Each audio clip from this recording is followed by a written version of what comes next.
மாத்தி மாத்தி பேசிட்டு இருந்தவருக்கு 5 வருஷம் ஒருத்தர் கூட்டணி மாறுவார் என்ன கொஸ்டின் கேட்கிறாரு அவரு. சொல்லுங்க. மக்கள் நலத்துறை அது ஃபர்ஸ்ட் அவரு தருவீங்க. என்ன நன்றி அவரு மாண்புமிகு பேரவைத் தலைவர் அவர்களே, மாண்புமிகு நேற்று மாண்புமிகு உறுப்பினர்கள் மாண்புமிகு பேரவைத் தலைவர் அவர்களே, அவை நான் சொல்லிடுறேன், சொல்லுங்க. நீங்க உட்காருங்க. மாண்புமிகு பேரவைத் தலைவர், நான் என்ன சொல்றேன்னா, முந்தைய அரசுகள் செய்த நல்ல விஷயங்களையும் பாராட்டணும். நீங்களும் செஞ்சிருக்கீங்க, இன்னும் இதை விட சிறப்பாக செய்யுங்க. அதை நம்ம எதிர்பார்க்கிறோம். மாறாக நாங்கள் மட்டும்தான் எல்லாம் செஞ்சிருக்கோம், மற்றவங்களாம் யாருமே எதுவுமே செய்யல என்பது போல சொல்வது அது ஆரோக்கியமான அரசியலுக்கு உதவாது. மீண்டும் நான் சொல்வது, உங்களுடைய கோரிக்கைகளை சிறுமைப்படுத்தல, வரவேற்கிறேன், பாராட்டுறேன், இன்னும் செய்யுங்கன்னு சொல்றோம். ஆனால் மற்றவர்களை தாழ்த்தி விடாதீர்கள். அது ஒரு நன்றி கெட்ட ஒரு உணர்வை வெளிப்படுத்தி விடுமோ என்று நான் அச்சப்படுகிறேன். இல்ல அவருக்கு பாருங்க, இருங்க, நன்றி உணர்வோடு இருக்கும்னு சொன்னாரு. மாண்புமிகு அமைச்சர் அவர்கள் யாராலே வெற்றி பெற்றோம் என்பதை நினைவு கூர்ந்து இந்த அவையிலே அதை பதிவு செய்ததே ஒரு நன்றி உணர்வுடைய அடையாளம் தானே. மாண்புமிகு பேரவைத் தலைவர்கள், இந்த நன்றி கெட்ட அப்படின்ற வார்த்தையை கண்டிப்பா மிகவும் தடித்த வார்த்தை இருக்காருன்னு சொல்லிட்டேன். ஏன்னா பேசுறப்ப மிகவும் தெளிவாக சொன்னார். எதனால யாருக்கெல்லாம் நன்றி சொல்லி வந்தார். ஐயா காதர் மைதீன் அவர்களும் பாத்தீங்கன்னா, நாங்கெல்லாம் கண்ணியமிகு காகிதமில்லத் அவர்களை பார்த்ததில்லை. ஆனால் நான் ஐயா காதர் மைதீன் அவர்களை நேரில் சந்தித்த பொழுது அவ்வளவு கண்ணியமாக என்ன நடந்தது என்று அவர் எல்லாத்துக்கும் சொன்னார். எதனால் அவர் கூட்டணி விட்டு வெளியே வந்தார், எதனால் இவங்கெல்லாம் சேர்ந்து திமுகவையும் அதிமுகவும் சேர்ந்து பந்திப்போம் எல்லாம் சொன்னார். சொல்லிட்டு தான் வெளியே வந்தார். ஏதோ நன்றி கெட்ட தனமாக அப்படிலாம் இல்லை. இவர்கள் என்ன முயற்சி செய்தால் அவங்க எல்லாம் சேர்ந்து திமுகவும் அதிமுகவும் சேர்ந்து ஆட்சி அமைக்க முயற்சி செய்தார்கள் என்பதை எதிர்த்து தான் வெளியே வந்தனர்.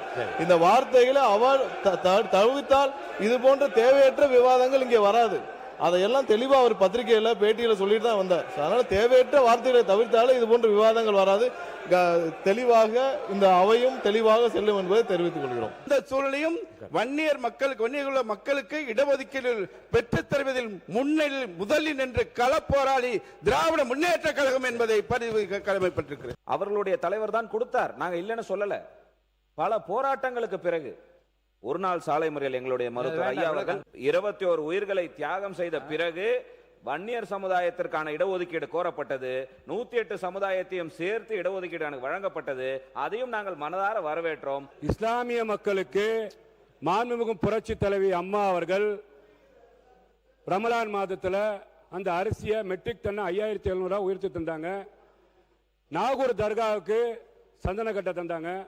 திமுக சொல்றாங்க நாங்கள் 3.5 கொடுத்தாங்கன்னு சொல்லி இடஒதுக்கீடு கொடுத்தாங்கன்னு சொல்லி நாங்கள் தொடர்ச்சியாக எங்களுக்கு 10 விழுக்காடு வேணும்னு கேட்டோம். ஆனால் கடந்த ஆட்சியில் அவங்க தேர்தல் வாக்குறுதியில் எப்போ நான் சொல்றது பார்த்தீங்கன்னா, இப்போ இவங்க நடந்து முடிந்த ஆட்சியில் உயர்த்தி தரோம்னு சொன்னாங்க.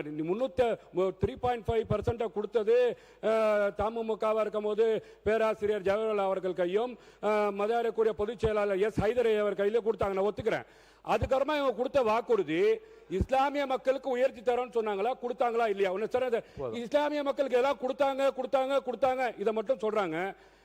தமிழ்நாட்டில் காவல்துறை இருக்கு, பாத்தீங்கன்னா இப்போ எல்லா துறையும் இருக்கு. இஸ்லாமிய மக்கள் களத்தில் நின்று இது பண்றாங்க. தமிழ்நாட்டு மக்களுக்கு ஒன்றிய அரசாங்கத்தினால எந்த ஒரு விஷயம் முடிச்சிடறேன் சார், என்ன பேசவே விடாட்டி அப்படி நான் ஆதாரத்தோட பேசுறேன் சார். பாதுகாப்பு தரேன்னு சொல்லக்கூடிய இஸ்லாமிய மக்களுக்கு பாதுகாப்பு தரேன்னு சொல்ல உட்காருங்க உட்காருங்க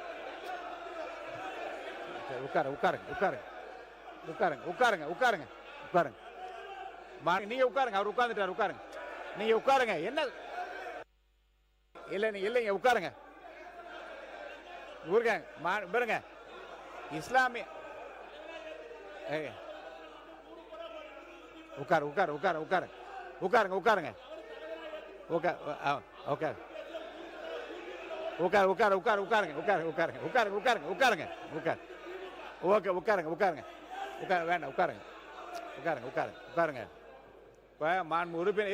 உட்காருங்க. இதுவரை 20 அறிவிப்புகள் சிறுபான்மை சமுதாயம் முதல் தரம் தான் அதில் பதிவு பண்றேன். ஏன் அவங்க தானே எதிர்த்து அட்டெண்டன்ஸ் போடுறாங்கன்னு எனக்கு தெரியல. அது இல்லாம நன்றி கொஸ்டின் பண்ணக்கூடிய தகுதியெல்லாம் இங்க இருக்கக்கூடிய உறுப்பினருக்கு இல்ல. வாரம் பேசிட்டு இருக்கவர் இது என்னன்னா, ரெண்டாவது போன வாரம் வரைக்கும் மாத்தி மாத்தி பேசிட்டு இருந்தவருக்கு 5 வருஷம் ஒருத்தர் கூட்டணி மாறுவார் என்ன கொஸ்டின் கேட்கிறாரு அவரு. சொல்லுங்க. மக்கள் அது ஃபர்ஸ்ட் அவரு தருவீங்க. நன்றி அவரு மாண்புமிகு பேரவைத் தலைவர் அவர்களே, மாண்புமிகு நேற்று மாண்புமிகு உறுப்பினர்கள் எல்லாம் பேசுறேன். பேசி முடித்தாகிவிட்டது. அமைச்சர் பதிலுரைக்கு பிறகு மானிய கோரிக்கை குறித்து வாக்கெடுப்பு. மக்கள் நலத்துறை அமைச்சர் உட்காருங்க சார், உட்காருங்க, எடுக்கலாம். அமைச்சர் பாருங்க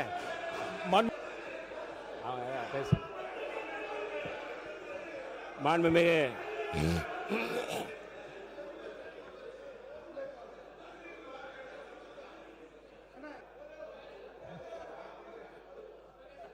மாண்புமிகு உறுப்பினர் கே நேரு அவர்கள்.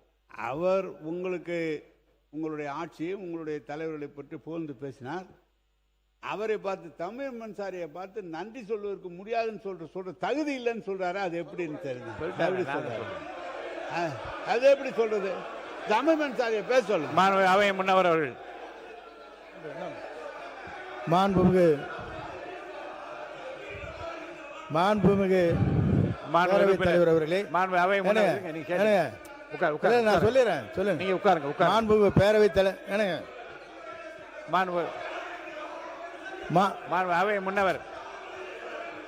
மாண்புமிகு பேரவைத் தலைவர் அவர்களே, சேர்ந்து உட்காருங்க. நான் உட்காருங்க ப்ளீஸ். உட்காருங்க.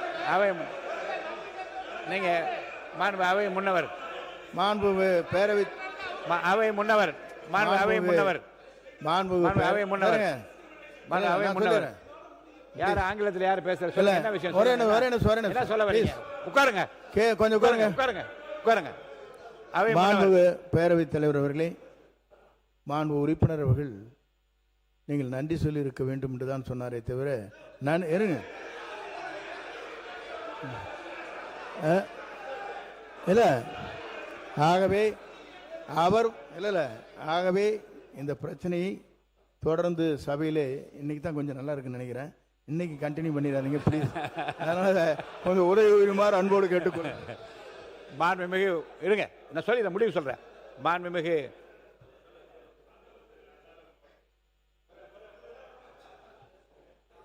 மாண்பு உறுப்பினர் அவர் பேசிய உடனே நான் சொன்னேன், வேறு கட்சியில எந்த ஆளுங்கட்சி பொறுப்பில் அமைச்சராக உட்காருங்க, உட்காருங்க, உட்காருங்க, உட்காருங்க. மாண்பு உறுப்பினர் உட்காருங்க. மாண்பு உறுப்பினர் உட்கார சொல்லுங்க. அவரை அமைச்சர் நீங்க பாருங்க, நீங்க பாருங்க, உட்காருங்க. மாண்பு அமைச்சர் உட்காருங்க. நீங்களும் பாருங்க. உங்க ரெண்டு பேரையும் கேட்கிறேன், இல்ல உங்க இருவரையும் நான் கேட்கிறேன், உங்க ரெண்டு பேரையுமே கேட்கிறேன். கண்ணியமிகு காயிதே மில்லத்தின் பல முறை சொல்லிவிட்டு ரெண்டு பேரும் இப்படி பிஹேவ் பண்ணீங்கன்னா எப்படி சொல்ல முடியாது? தவறு. தயவுசெய்து உட்காருங்க, உட்காருங்க. அவர் நன்றி, உங்களை பத்தி நன்றி நினைவுகள் என்று சொன்ன நான் என்ன சொன்னேன்? அங்கே இருந்து இங்கே வந்தாலும் கூட தன்னை ஜெயிக்க வைத்த மக்களுக்கு நன்றி சொன்னாரா இல்லையா என்று நான் கேட்டேன். அதோட அந்த பிரச்சனை முடிந்து விட்டது. நீங்க திரும்ப வந்து அவரை பற்றி நீங்கள் பேசிய அந்த குறிப்பை நான் இப்போ வந்து அறைக்கு சென்ற உடனே திருப்பி நான் படித்து பார்ப்பேன். தேவையற்றதாக இருந்தால் நிச்சயமாக நீக்கிவிடுவேன் என்பதை நான் உங்களுக்கு தெரிவித்துக் கொள்கிறேன். மாண்புமிகு சமூக நீதித்துறை அமைச்சர் அவர்கள். அதோட விடுங்க. மாண்புமிகு சமூக நீதித்துறை அமைச்சர் சீக்கிரமா முடிக்கணும். ஏன்னா நம்மளுக்கு வந்து 1:30 மணிக்குள்ள அவையை முடிப்பதாக சொல்லியிருக்கிறேன்.